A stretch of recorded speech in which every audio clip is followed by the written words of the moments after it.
Assalamualaikum warahmatullahi wabarakatuh. Perkenalkan saya Syahrini dengan NIM 200420446. Di sini saya akan mempresentasikan tugas mata kuliah Perencanaan Pembangunan pertemuan 6 dengan materi Strategi Perencanaan Pembangunan Nasional. Strategi dasar perencanaan pembangunan. Dalam merencanakan pembangunan nasional, terdapat dua langkah yang perlu dipertimbangkan. Yang pertama yaitu menentukan strategi perencanaan pembangunan dengan menetapkan strategi dasar yang meliputi tujuan pembangunan nasional, penentuan sasaran umum pembangunan nasional, dan penentuan prioritas pembangunan. Lalu, yang keduanya yaitu penentuan kerangka rencana pembangunan.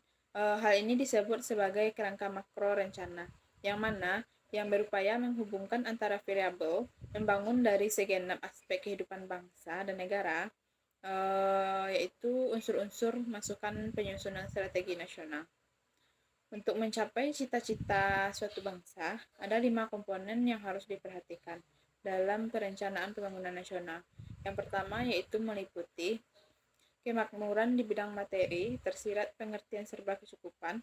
Yang dimaksud adalah kemampuan untuk memenuhi kebutuhan dasar manusia secara wajar dan mudahnya pemenuhan kebutuhan itu karena tersedia berbagai jenis barang yang diperlukan secara wajar. Yang keduanya yaitu kesejahteraan mental. Kesejahteraan mental sering dihubungkan dengan peningkatan pendidikan dalam rangka menambah ilmu pengetahuan dan keterampilan. Sebagai salah satu upaya meningkatkan pemenuhan kebutuhan dasar, akan tetapi terkandung kebebasan berpikir dan menyatakan pendapat tanpa tekanan atau kekangan yang dapat menimbulkan keterbatasan berpikir. Yang ketiga yaitu mengandung ketentraman jasmani dan rohani, yang mana menyangkut dengan nyawa dan harta benda seseorang kebahagiaan yang tidak semata-mata berwujud kebendaan, melainkan pengakuan atas tingginya harkat dan martabat manusia. Lalu selanjutnya itu masyarakat dan bangsa yang berkeadilan sosial sebagai salah satu pendorong pelaksanaan pembangunan nasional.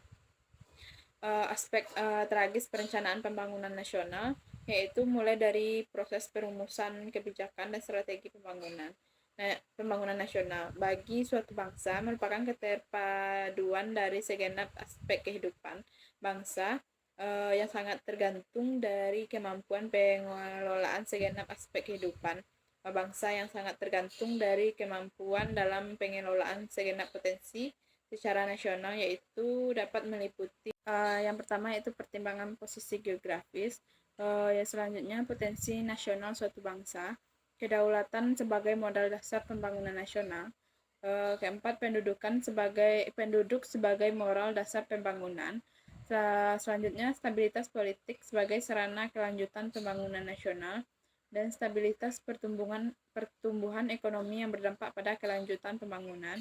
Lalu kelestarian lingkungan yang memungkinkan dapat memanfaatkan sumber alam yang dapat diperbaharui, sedangkan bagi sumber alam yang tidak dapat diperbaharui harus mampu mendapatkan pengganti alternatif. Yang terakhir yaitu pelestarian kepribadian bangsa. Baiklah, sampai sekian presentasi saya. Saya akhiri dengan Assalamualaikum warahmatullahi wabarakatuh.